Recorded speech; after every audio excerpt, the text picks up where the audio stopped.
আচ্ছা স্যার তোকে বলেছিল ওনার বোনকে ভুলে যেতে? হ্যাঁ বলেছিল। কত টাকা দেবে বলেছিল? টাকা কত টাকা?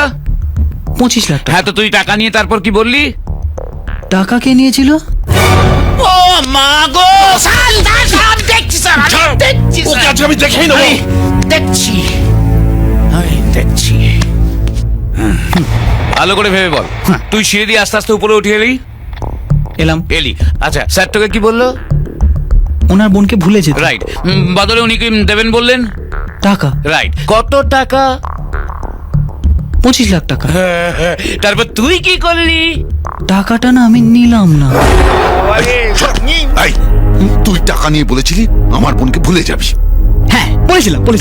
হ্যাঁ, কিন্তু সেই কথাটা যে আপনার বোনকে গিয়ে বলতে হবে তার জন্য তো কোনো টাকা নিইনি। এই রে, আর ভুলে যাওয়া কি এতই সহজ sir?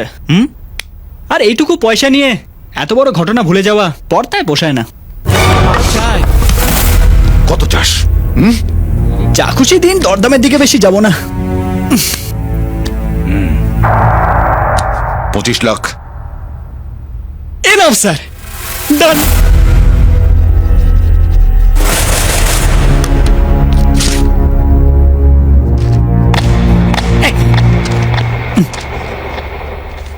Okay sir, thank you. এই নে 20 টাকা অটো ভাড়া। লাগবে না স্যার, গাড়ি কিনেছি। চলি স্যার।